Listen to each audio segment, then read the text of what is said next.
Hello, everyone. Hello, hello. And I'm back with my new sweet baby, Rebecca Skye. Yep, look at that face. How would you not smile looking at that face? Adorable. Anyway, we are here to do story time. A day early.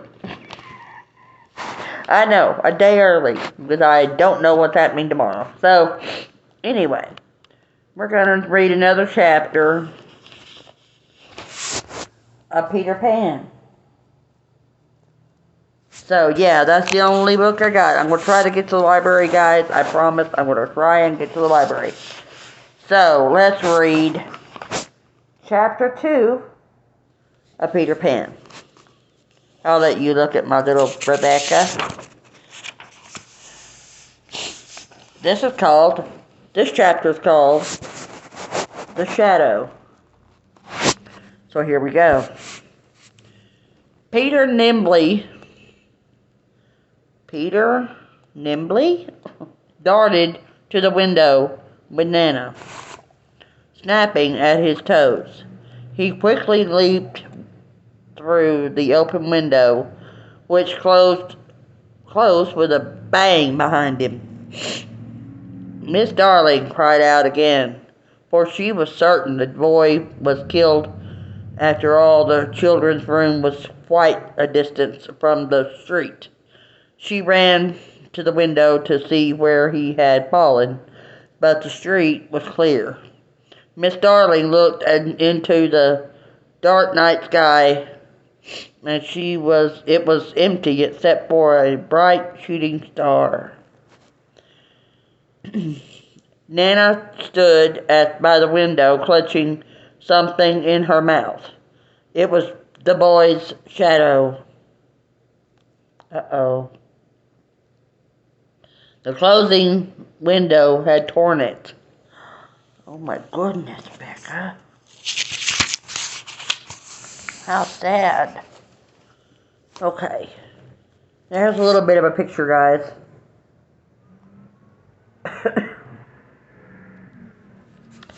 Off as neatly as a sheet of paper. Oops, I'm sorry. As a sheet of paper from a roll. It was an ordinary shadow, and Nana knew immediately what to do. She hung it out the window so the boy could find it without disturbing the children. We can't leave it there, Miss Darling said. It will look like wash hung out to dry. What would the neighbors think? She thought to show the shadow to Mr. Darling, but he would only say, "That's what happens when you have a dog for a nurse." Since she had to do something, Miss Darling rolled up the shadow and tucked it away in a drawer. She would leave it there until the right time came to tell her husband what had happened. The right time came the very next Friday. It was a day the Darlings would never, ever forget. I should have known to be more careful on a Friday, Miss Darling said later. Mr. Darling patted her tenderly on the shoulder. "No, my dear," he said. "I am responsible for what happened." "No, it was my fault," Miss Darling replied. They could not agree on who was to blame, nor could they forget the events of that fateful day. "If only I had not accepted the invitation to dine at our neighbor's," Miss Darling said. "If only I had not poured my medicine into Nana's bowl," Miss Darling said, and Nana's eyes clouded up as if to say, If only I had pretended to like the medicine. Mr. Darling wiped away Nana's tears. Aw, how sad. Poor Nana. Each one felt they alone were to blame, and sometimes they blamed Peter. That fiend, Mr. Darling would cry, to which Nana barked in agreement. But Mrs. Darling never blamed Peter. So they sat in the empty nursery night after night, remembering the events of that dreadful Friday night. It had started with quite ordinarily. Nana filled Michael's bath and carried him to it on her broad back. I won't go to bed, Michael protested, as if he made the rules. I won't. Mrs. Darling entered the nursery wearing a lovely evening gown around her neck. Around her neck was the necklace Mr. Darling had given to her, and on her wrist was Wendy's bracelet, which she borrowed. Wendy loved to see her dressed so pretty. Wendy and John were pretending to be Mr. and Mrs. Darling. First, John said, "Mrs. Darling, you have a baby daughter." Hearing that, Wendy danced for joy, just as her mother must have done when she was born. Then John said, "And now you have a baby son," meaning himself when he was born. Wendy smiled brightly at the news. "I want to be born, too," Michael said as he came from his bath. "We don't want any more children," John said. Michael's face clouded, and he nearly burst into tears. "Nobody wants me," he said. "I do," Wendy said. Michael was not sure she meant it. "A boy or a girl?" he asked. "A boy," Wendy shouted, and Michael leaped happily into her arms. Later, the Darlings and Nana remembered that last night the children were in the nursery, and that was when I dashed in, wasn't it?" Mr. Darling said, interrupting the remembrance. The night Mr. Darling had also dressed for their dinner out, but he could not tie his tie. He rushed into the nursery with an untied tie dangling from his hand. "This tie refuses to be around my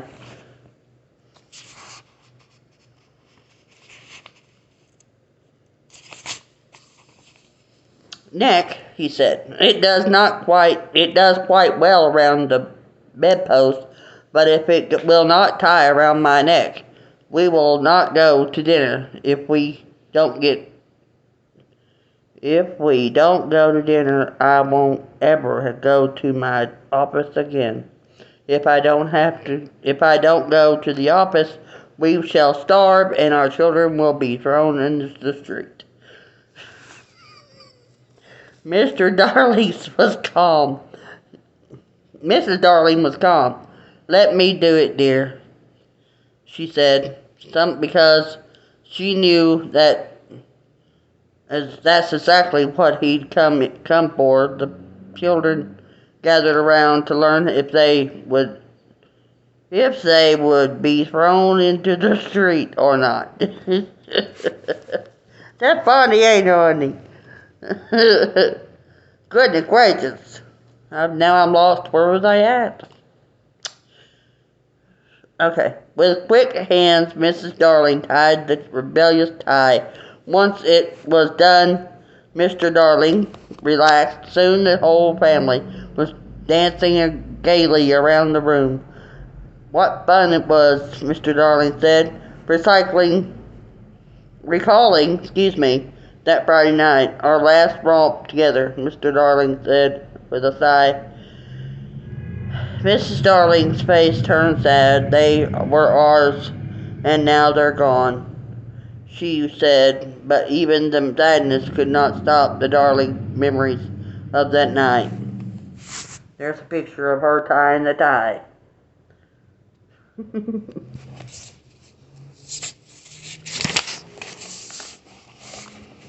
Okay. Soon Nana joined the happy throng as she romped amid the flying feet. She brushed against Mr. Darling's brand new trousers, covering them with hair. Oh, what a mistake to have a dog for a nurse, he said angrily. Mrs. Darling brushed away the hairs. Nana is a treasure, he said, and I had the feeling she thinks the children are puppies, Mr. Darling said. Mrs. Darling shook her head. No, George. I'm sure she knows they have souls. Mr. Darling rubbed his chin. Well, you may be sure, she said, but I'm not. Too quickly changed the subject. Miss Darling told her husband about the strange boy who had flown in the window. Nonsense, Mr. Darling said. Then let me show you, Mrs. Darling said. See. She went to the drawer and pulled out the shadow. Mr. Darling sighed, rubbing his chin once more. But this time in earnest. It's nobody I know, he said, as he examined the shadow. But he looks like a scoundrel, if you ask me.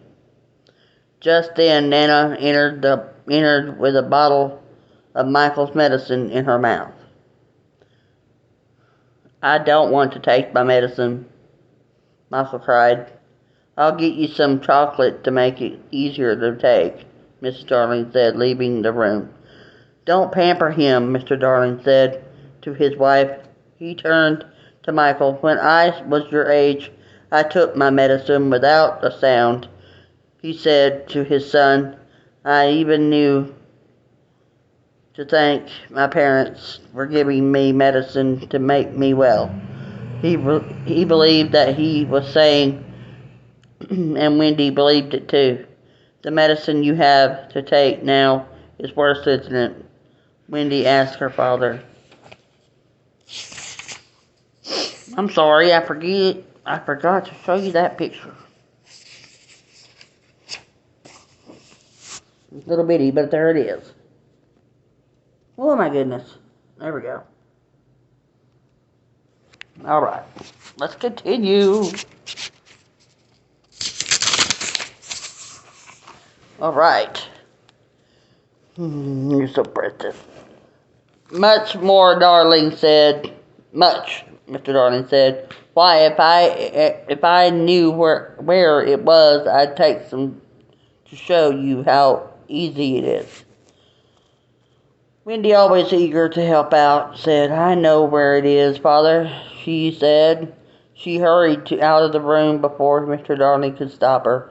Mr. Darling felt suddenly ill, but not in a way that medicine could help. He turned to John and said quietly, my medicine is beastly stuff to take, John. It is the nasty, sticky kind. Wendy returned with her Mr. Darling's medicine in a glass. Here it is, he said, handing him the glass. It will soon be over, Father, John said cheerily. Michael has to take his first, Mr. Darling insisted. No, you first, Michael said suspiciously. It will make me sick, Mr. Darling replied. Take it, Father, said John. Hold your tongue, Mr. Darling shot back sharply. Wendy was quite puzzled. I thought you said you didn't mind taking your medicine, Father, she said. That's not the point, Mr. Darling said. He glanced around for an excuse not to take his sorry, I am lost. Hang on. Mr. Darling said. He glanced around I'm sorry, guys. Oh my goodness. For an excuse not to take his medicine. He spied the spoon with Michael's medicine. The point is, I have more medicine in my glass than Michael has in his spoon, he said. That's not fair. Michael was not persuaded. Where is the... Oh. Oh my goodness. This is hilarious. Just a moment, guys. Waiting, he said coldly. That's easy for you to say, Mr. Darling responded. Father's a cowardly custard, Michael said. Well, so are you, Mr. Darling said. Weakly, I'm not afraid to take my medicine, Miss Michael said. Neither am I, Mr. Darling answered, without thinking. Well, take it then, Michael said, quickly. Wendy stepped between them. Why don't you both, oh my goodness, why don't you both take your medicine at the same time? She suggested. I'll count to 3. It was a splendid idea. All right, Mr. Darling agreed. Are you ready, Michael? Michael nodded. 1, 2, 3. Wendy counted. Michael took his medicine, but Mr. Darling quickly slipped his glass behind his back. No fair, Michael shouted. Oh, Father, Wendy exclaimed. Just then Nana stepped out of the room. Mr. Darling quickly changed the subject. I just thought of a splendid joke.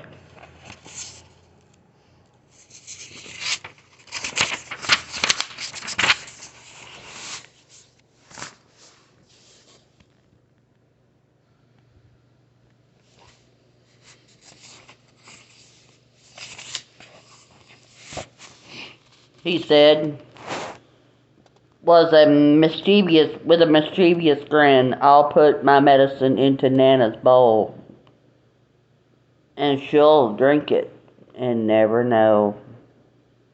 He poured the milky-looking medicine into the dog's bowl before anyone could say no. What fun, Mr. Darling said. The children eyed their father with scolding looks. That they said nothing when Mr. Darling and Nana returned to the nursery.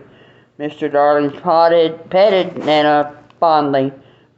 Good dog, he said. Here's some milk in your bowl. Sorry, guys. Nana wagged her fluffy tail as she quickly drank the medicine. The tail suddenly stopped wagging.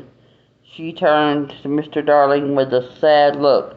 She tucked her tail between her legs and crept to her bed. Mr. Darling was terribly ashamed of what he'd done, but he refused to admit it. Mrs. Darling sniffed the bowl. Oh, George, she said with reproach. It's your medicine. I was only joking, Mr. Darling said. Wendy went to Nana's side and hugged her. A lot of good it does to be funny around here, Mr. Darling said. After all, who am I to accept the one who earns the...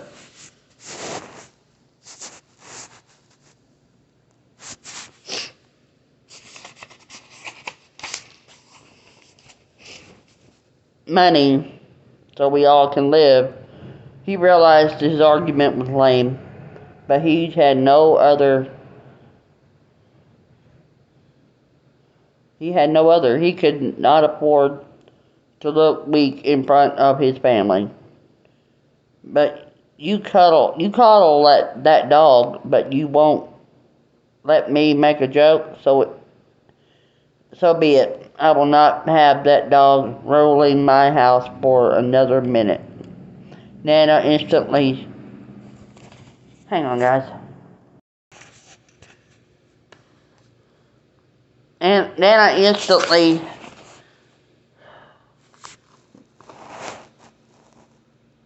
knew instantly what he was saying.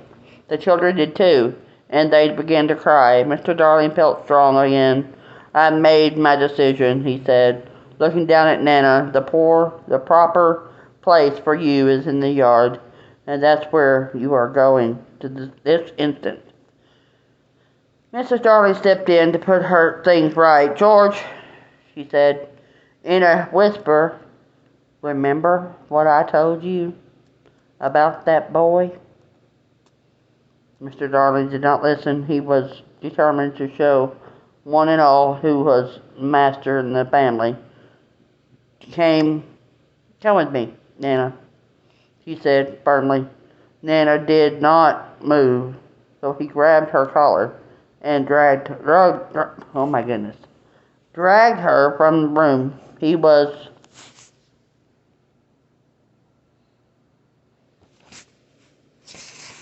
That was mean, honey.